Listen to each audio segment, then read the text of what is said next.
काढलेलं आहे. मला असं वाटतं आपल्याकडे जितके लोक उद्योजक होतील तितकं चांगलं. नोकरीच्या मागे लागण्यापेक्षा आज तुम्ही पाहिलं का, मारवाडी जे माझे अनेक मारवाडी विद्यार्थी नोकरी करायला तयार नसतात, चांगले शिकणार असतात, पेरणी झालेले आहे, पण त्यांना नोकरी नको वाटणार, अभिमान नोकरी नाही करायची. त्या आपणही करणाऱ्या लोकांनी उद्योजक जास्तीत जास्त व्हावं असं मला वाटतं. हे जर होऊ शकलं तर कराडे लोकांचा मान आणखी उंच. एक सांगतो, मला वाटतं मी कराडे लोकांना अभिमान का वाटतो, तर कराडे लोक यांनी निर्णायक क्षेत्रामध्ये प्रसिद्धीचा गाजावाजा न करता फार मोठा फाट कर्तृत्व दाखवलेलं आहे.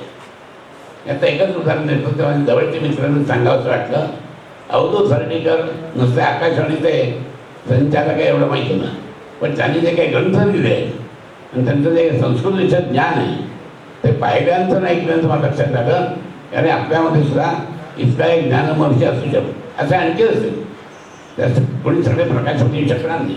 त्या माझी आपल्याला एक विनंती आहे, आपण उद्योजक व्हा, कर्तबगार व्हा आणि असे नाव कराडे ब्राह्मण सगळ्यात सांगा.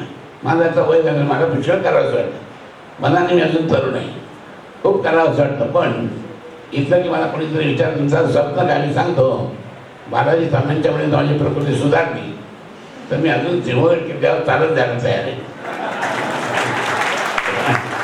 तेव्हा आपल्या सगळ्यांना मी शुभेच्छा देतो.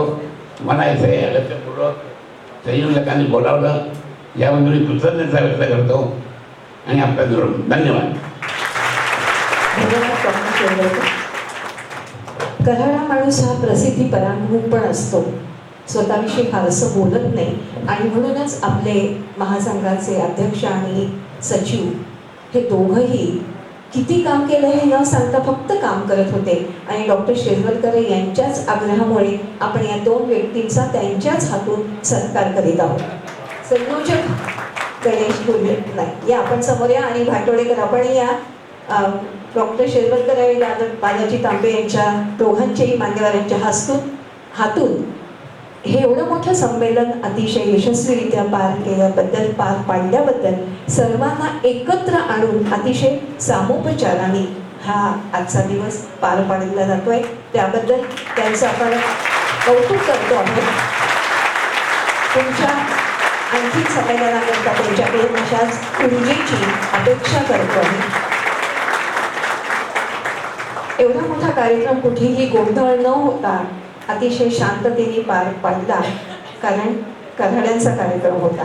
म्हणूनच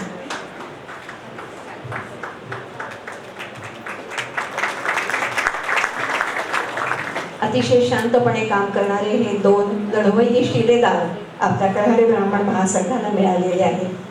धन्यवाद. आणि आदर्श इतक्या देणग्या मिळालेल्या आहेत आणि मिळवलेल्या आहेत त्यांनी. आजकाल पैसा सुटत नाही कोणाच्या हातून, पण त्यांनी लोकांकडनं काढला, हे खरंच कौशल्य आहे. आणि यानंतर अध्यक्ष भाषणाच्या आधी 1 मिनिट बोलायचे. बोला आपण. हा माझा वैयक्तिक सत्कार नाही, तर माझ्याबरोबर जे 10 लोक काम करत होते त्यांचा सत्कार याचा मी मानतो. यानंतर कऱ्हाडे ब्राह्मण महासंघाचे अध्यक्ष आनंदराव पराडकर यांना मी भाषण करण्याकरता विनंती करते.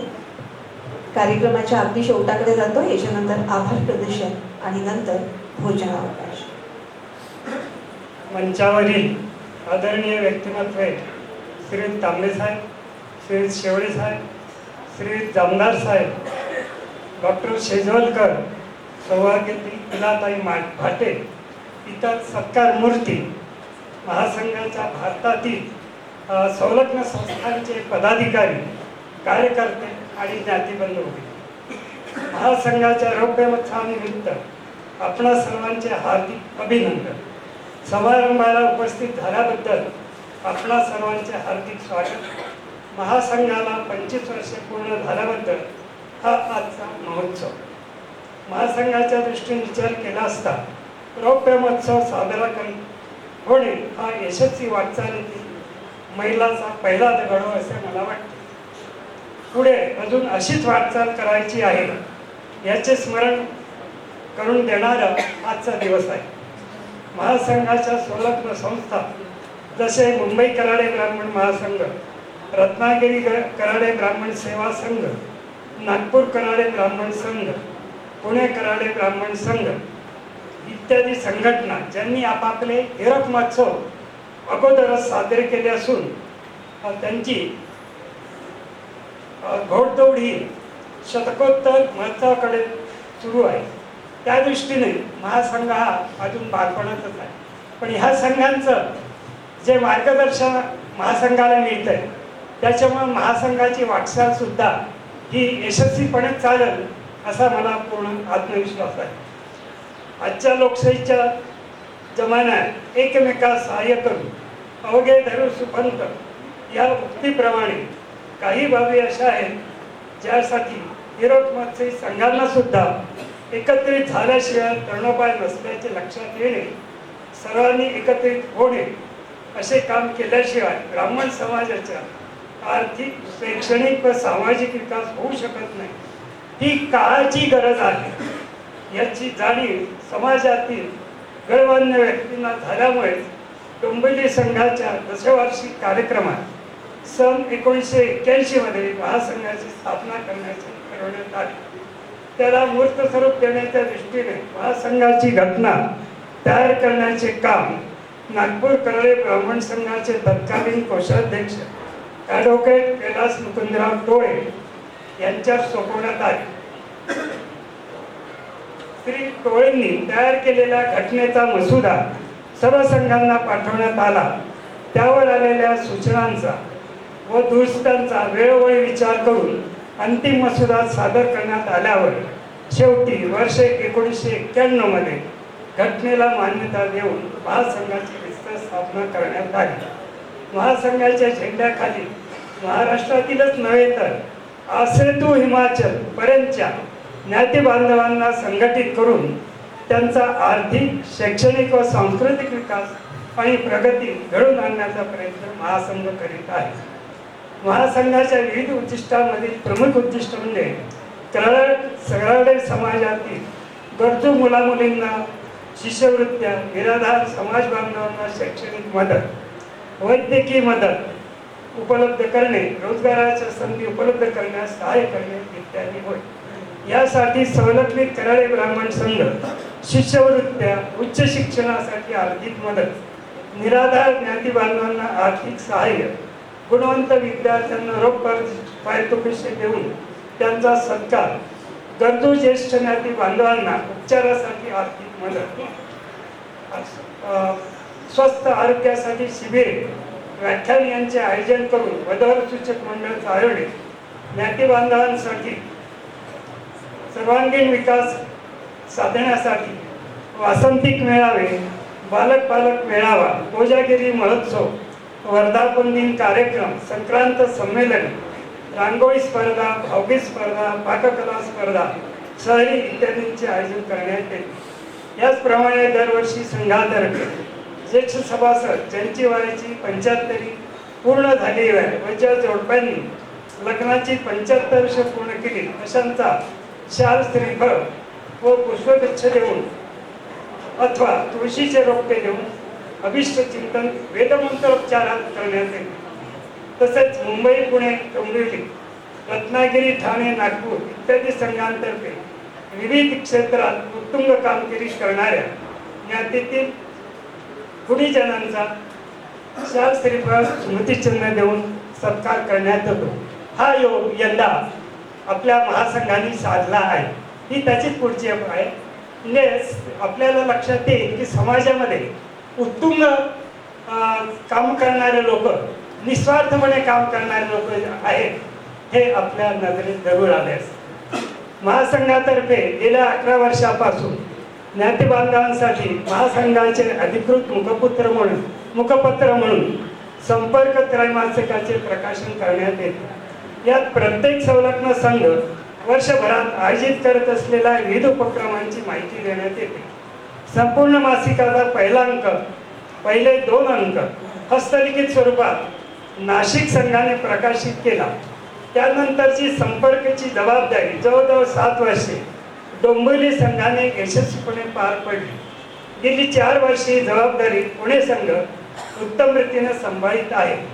या 4 वर्षात पुणे संघाने संपर्काचा चेहरा मोडा आकर्षक याचे पूर्ण श्रेय संपादक श्री गणेश गुर्जरांना द्यावे लागले. आजच्या महासंघाचा भव्य दिवस सोहळा आयोजित करण्यात कराडे ब्राह्मण संघ पुणे यांनी पुढाकार घेतला, त्याबद्दल संघाचा व त्यांच्या कार्यकर्ते गुजर आणि वाटवडेकर यांचा अध्यक्ष या नात्याने मी अभिनंदन आणि त्यांचे आभार मानतो. आणि महासंघाची सर्व संरक्षित संघाने जे योगदान दिलं त्याबद्दल त्यांचे आभार मानतो. आणि 2 शब्द बोलण्याची मला संधी दिली त्याबद्दल धन्यवाद मानतो. माझे 2 शब्द धन्यवाद करायचे. आभार प्रदर्शनाच्या आधी 2 उद्घोषणा करायच्या आहेत. एकतर पितांबरी प्रॉडक्ट्स यांची उत्पादनं सवलतीच्या दरात तळ मजल्यावर विक्री करता उपलब्ध आहेत, त्याचा आपण जरूर फायदा घ्या. त्यानंतर नागपूरच्या जावळेकर परिवाराने नागपूरहून खास सातारी पेढे आणले आणि ते प्रत्येकाला देऊ इच्छित आहेत. त्यामुळे तिथून जाताना जेव्हा तुम्ही भोजनाला जाल त्याच्या आधी दरवाजाजवळ जावळेकर परिवारांकडून त्या पेढ्यांचा स्वीकार आपण करा, तोंड गोड करा. प्रकाशन झालेलं आहे आणि आता मी माईक यांना देते, गुरुजनांना आभार प्रदर्शन कर. जय जाशीराणी. मी जास्ती आपला वेळ घेणार नाही आहे. व्यासपीठावरील सर्व मान्यवर तसेच सत्कार मूर्ती सगळे आपले जे आलेले आहेत, माझी माजी कराडे ब्राह्मण संघाचे अध्यक्ष आणि उपस्थित सर्व बंधू भगिनींनो, हा मोठा कार्यक्रम आज आपण केला आणि अशी कल्पना होती की आपल्याकडनं जास्ती रिस्पॉन्स मिळेल आणि आम्हाला कार्यालय कमी पडेल असं वाटत होतं आणि त्याप्रमाणे झालं. म्हणजे आमचा जो विचार होता तो त्याप्रमाणे सफल झालेला आहे आणि आपण अडचण असून सुद्धा सगळ्यांनी हा कार्यक्रमाचा आनंद घेतला.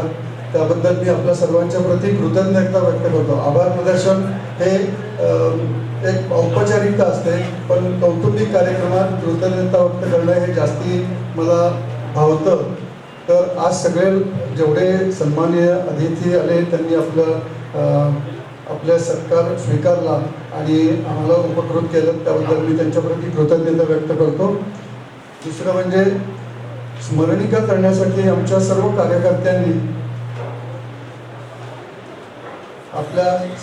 कार्यकर्त्यांनी खूप मेहनत घेतली आणि एक उत्तम प्रकारची स्मरणिका आपण तयार केली. यासाठी जवळ 3-1 लाख रुपयाचा निधी आपण उपलब्ध करून दिला आणि अशीच ही स्मरणिका ज्या चांगल्या प्रकारे छापलेल्या विजय प्रिंटर्स यांचा मी कृतज्ञता व्यक्त करतो.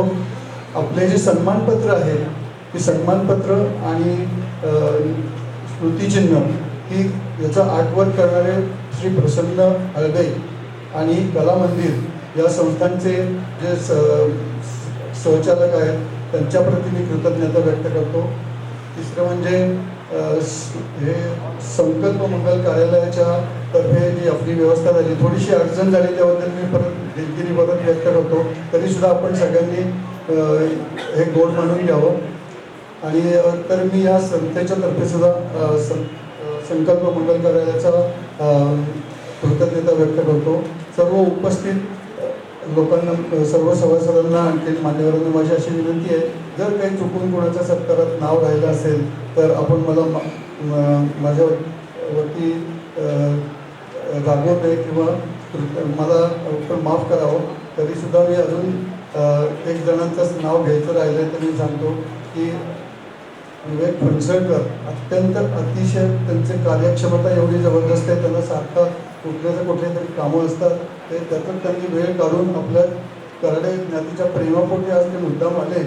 आम्ही फक्त त्यांना एकदा फोन केला की आपण यावं, अशी सर्व मान्यवरांनी कल्पना दिलीच होती आम्ही येऊ म्हणून, पण फणसळकर सरांनी सांगितलं की मी नक्की येईन आणि मी तुमच्या कार्यक्रम अटेंड करीन. त्याबद्दल मी तुमची पण कृतज्ञता व्यक्त करतो. आता यानंतर जेवणाचा कार्यक्रम आहे. सर्वप्रथम सत्कार मूर्ती जे आहेत त्यांना आपण पुढे जेवणासाठी पाठवूया. त्याच्यानंतर मग आपण सर्व लोकांनी त्याचा आस्वाद घ्यायचा आहे. साधारण 2 ते 2:30च्या दरम्यान आपण पुढचा गाण्याचा कार्यक्रम आहे तो आपण एक आनंद घ्यायचा आहे. तर या सर्व लोकांना मी परत एकदा धन्यवाद देतो आणि आजचा कार्यक्रम आपण सर्वांनी एवढ्या मोठ्या उपस्थितीत साजरा केला आणि संघावरचं महासंघाचं प्रेम व्यक्त केलं त्याबद्दल मी पुन्हा एकदा आपल्या सर्वांचे कृतज्ञता व्यक्त करतो. जय हिंद, जय महाराष्ट्र.